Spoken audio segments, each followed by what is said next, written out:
lecturas del manual de EnglishConnect 3, haga lo siguiente. Recuerde que la lectura está diseñada para su experiencia al escuchar a un hablante típico de inglés sin ayudar a su capacidad para comprender o conversar en inglés. Recuerda, la conversación es confianza. Habla en voz alta y libremente. Nadie quiere que fracasen, especialmente su Padre Celestial. Lee siempre los subtítulos. Pausa el video cuando sea necesario. Reduzca la velocidad del lector en el video cuando sea necesario si usa YouTube. Aunque es posible que otras plataformas no tengan esta opción. Repetición, repetición, repetición. Repite, repite, repite. Marca las palabras con las que tienes problemas cuando la pronunciación o el significado sean confusos o desconocidos. Pero no detengas la fluidez de la oración.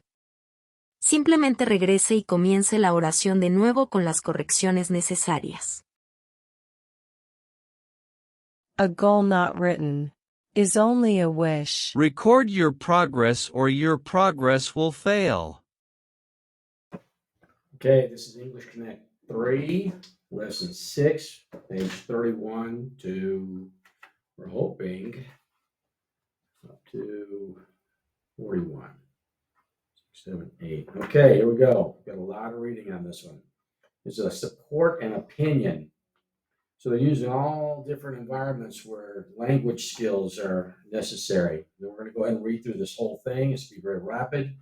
The purpose for it is to allow you to hear an English speaker speaking what you are reading, okay, in a controlled way.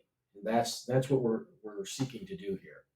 If you follow all these pages through, you'll be and repeat what I'm able to say, then we'll have subtitles on a lot of this stuff also. Okay, here we go. 31, so page 31. Objectives. By the end of this lesson, you'll be able to express your opinion about familiar issues. You will be able to support your opinion with reasons, data, facts, and examples. Okay, so this is about a disciplinary methods of discipline. We'll go ahead and read the memorize the vocabulary. Moderator, session, panel, opinion, and discipline. That's as a noun. Discipline is as a noun. Spank, inappropriate, controversial, parameter, and logic. Okay, consequence, contention, method, and timeout. Our opinions don't matter, but your ability to understand what's being said is significant. So let's see what you can do. If you can understand each of them. There's 3 different individuals here. There's a Mrs. Wood, a Mr. Miller, and a Mrs. Beale. And the moderator will be communicating with each one. Here we go. Moderator, thank you for coming to our conference on the family. In this session, a panel of parents will share their opinions about discipline with us. On the right, we have Mrs. Wood. She is mother of 4 children, ages 14 months to 8 years. In the center is Mr. Miller. He has 5 children, ages 2 to 12. On the left, we have Mrs. Beale, mother of 3 children, ages 3 to 9. Today, we're going to start with Mrs. Wood. In your opinion, what is the best method of discipline? Mrs. Wood, well, this may be somewhat controversial, but my husband and I believe that spanking works best in changing negative behavior. Moderator, interesting. For spanking, interesting, and what makes you feel that way? Mrs. Wood, our reasons for spanking come mostly from experience. Our parents spanked us and we turned out okay. Also, we found that with our own children, spanking works quickest and best to change negative behavior. Of course, we do have some parameters that we follow. First of all, we never spank a child until it is at least 2 years old. At that age, he or she can reason a little about right and wrong behavior. Second, we never spank if we are angry.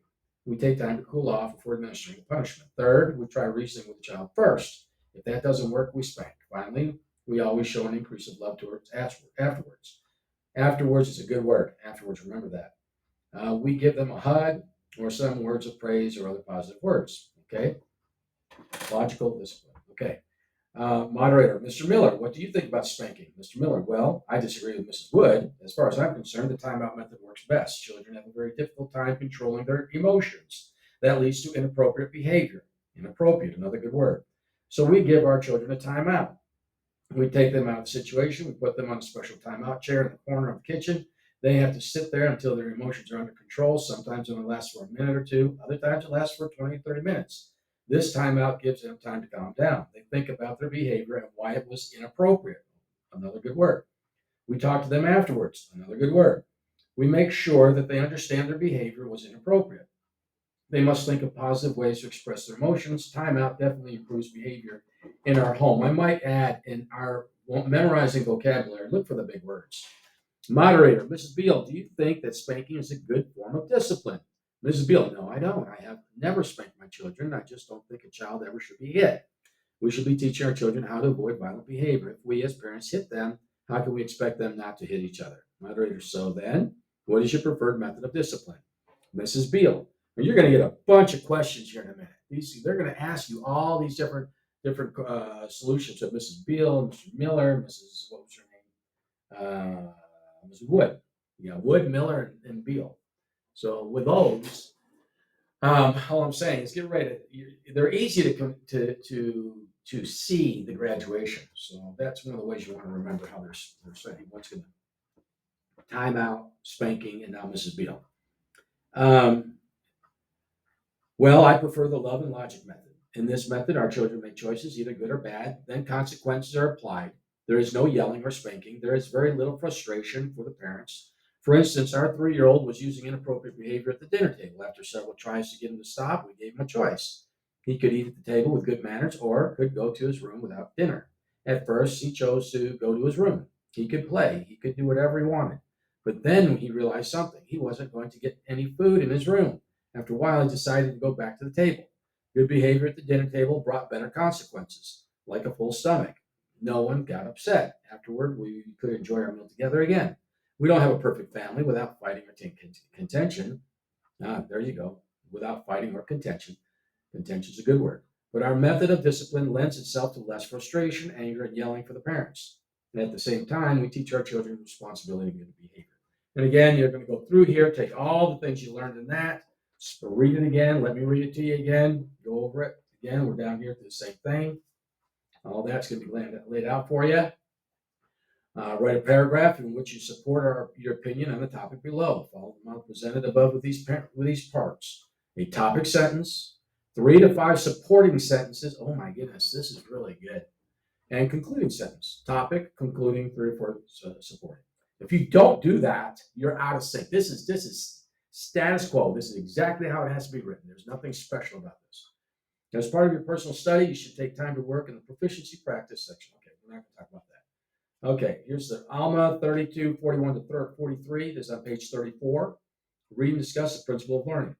He says this in 32, 41, 43 Alma. But if ye will nourish the word, yea, nourish a tree as it begins to grow, by your faith with great diligence and with patience, looking forward to the fruit thereof, it shall take root, and behold, it shall be a tree springing up unto everlasting life. And because of your diligence and your faith and your patience with the word and nourishing it, that it may take root in you, behold, by and by ye shall pluck the fruit thereof, which is most precious, which is sweet above all that is sweet, and which is white above all that is white, yea, and pure above all that is pure. And ye shall feast upon this fruit even until ye are filled, that ye hunger not, neither shall ye thirst. Then, my brethren, ye shall reap the rewards of your faith and your diligence and patience and long-suffering, waiting for the tree to bring forth fruit unto you. And then it's going to ask you different reasons of why this would work. Share your opinion paragraph from your personal study section with your practice partner and ask them for suggestions. Write down their suggestions and incorporate them into your writing in your next personal language study. And then they have these different comments on the different kinds of ways to discipline children. How you would go about brainstorming children. This argument here with children discipline.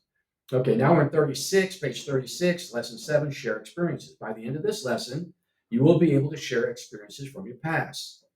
Look up, here's the definition. They want you to look up the definition of the words below and memorize them. Before they were just saying memorize. But anyhow, embarrassing, bicycle, bike, wheel, ankle, milestone, past tense, disagree, memorable, categories, ambulances, and stitches. Ambulance and stitches.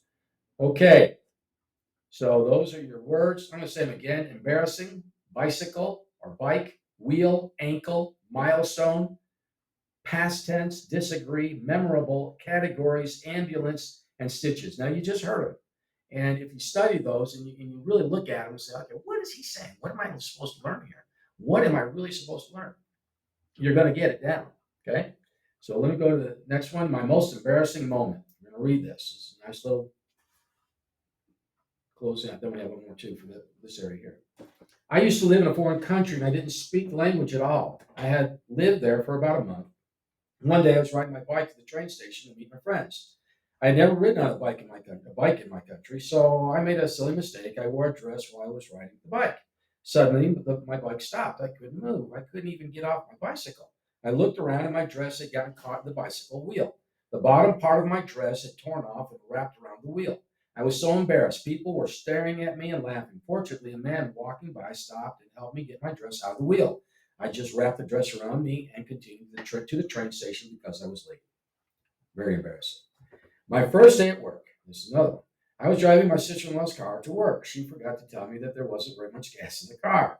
I stopped at a red light. Then when the light turned green, I tried to go, but the engine stopped. The car was out of gas. There were lots of cars behind me and the drivers were honking angrily.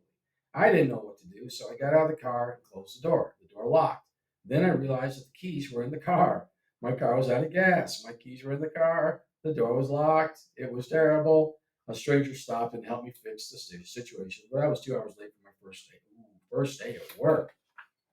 Okay, now you can take those embarrassing moments. My first day at work, you're going to write down some kind of an understanding, your understanding of what they said. Okay, read the following conversation. My scariest experience, page 37. There's Sheila, Connie. They're in some kind of discussion that you're going to take the information. So remember what you're reading so you can put it over here on page 38. Okay. Sheila, have I ever told you about the time I got hit by a car? Connie, no, what happened? Sheila, I was a university student. I was working part-time at the university bookstore. It was a dark October morning. I was walking to a bookstore employee meeting. I was just a little late, so I took a shortcut. Before I stepped on the street, I looked both ways. No car was coming. I started across. When I was about halfway across, a car came speeding around the corner. Connie, you're kidding. Didn't the driver see you? Sheila, I guess not. The car hit one of my legs and knocked me down hard. Then I fell back and hit my head on the street. Connie, really? That's terrible. Sheila, yeah, at first I couldn't breathe. That frightened me a lot. After a minute, though, I stood up and walked over to the sidewalk. My leg and ankle and tailbone hurt. My head was bleeding. Connie, did the driver stop and help you? Sheila, nope. Someone called the university police, but they didn't come until after I left. Another student was driving by. She took me to the student health center, so we didn't call an ambulance. Connie, well, that was nice. I can't believe the driver left you. What did the doctor say? Sheila, he told me I had a broken ankle and had to have 11 stitches in the back of my head. Wow. Now, 38, you're going to go ahead and respond to the questions in both these events here. And, okay. And again, the same thing here. Okay, so I'm looking at this. When I'm reading, I'm not seeing.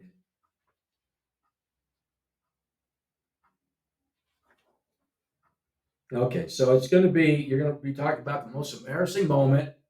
You're going to be talking about my first day at work and my scariest experience. Okay, and understanding, it's called reading comprehension. They're calling it understanding, which is right, but still, it's got other language. You're familiar with that. In English 1 and 2, we talk about that a lot. Okay, then you've got your practice partner language study. Okay, there's a review of your goals. Think about the goals you set last week. How successful were you at accomplishing those goals? For 1 minute, tell your partner about your progress. And then you go on down through the different experiences here. Okay, practice scenarios. All right, scenario 4, talk about pictures. Let's see what this is. Look at the pictures on this page with your practice partner. Talk about what the people in each picture did. Use your imagination and give us as many details and events as you can. Look up any words you may need. Speak only in the past tense. Okay, so what we're getting here is the opportunity to memorize. We're memorizing words, but we're also memorizing the storyline. And that helps you in your word fluency. Okay. I'm trying to read at a speed that's not over the top, but this is more casual discussion right here, what I'm saying. But if I'm reading to somebody, I'm going to read more aggressively, right? So let's go ahead and read this. This is lesson 8, reflect, number 42, page 42. Read the following passage and answer the questions in the Check Your Understanding section. President Henry B. Eyring spoke in a general conference in October 2007. His talk was called, Oh, Remember, Remember. He spoke about his experience with writing in his journal every day. Wow, that's good. Oh, man. He wrote about how he saw the hand of the Lord in his life and in his family. He also wrote so he could remember his experiences in the future. You also can reflect. You can think about your blessings. You can think about growing and changing, and you can compare yourself now with how you were before. My wife writes dreams. She has a dream diary. She has a daily diary. She has a weekly diary of our mission experience. And so what I'm saying is you can do it. I personally don't write that much, and she's doing it. So with her efforts and that, I'm pretty much covered. But truthfully, it's a skill we should have. It is crucial for you to think about your learning. How are you different today than when you first started, when you first EnglishConnect? What can you do today that you couldn't do before? How is Heavenly Father helping you? Are you more confident than before? Also, think about your vision. Review your vision statement. Are you closer to it now? Think about your goals. Are you closer to reaching them? Think about your study plan. Are you completing the activities in your plan? Here's a quote from President Eyring. So what they're saying is just review, just you want to have a familiarity with what's happening and how it's happened, okay? And so as I'm reading this, I'm hoping that you're following everything I'm saying and marking. I mean, you're literally marking the answers to, if you look ahead, what they're going to ask, which is over here. Question, my answer, question, my answer. So that's a good way to do a test. We all know that. So anyhow, he goes on with this. Si realmente desea asistir a las universidades presentadas en este programa, puede lograr ese objetivo de hábitos diarios de estudio continuo que incluye en su misión los requisitos. El capítulo 7 del nuevo Predicad mi Evangelio es específico en el requisito de que aquellos misioneros que utilicen esta misión para edificar una sólida red de miembros y compañeros sean bendecidos por la presencia constante de experiencias impulsadas por la educación.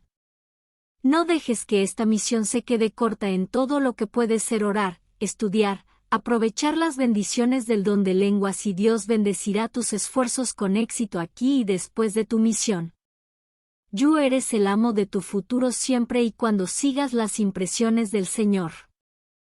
Puede asistir a cualquiera de estas instituciones en línea, BYU Idaho o Ensign College, después de completar el programa EnglishConnect, a través de BYU Paswa Worldwide Paswa a precios reducidos tanto para miembros de la Iglesia como para amigos de la Iglesia.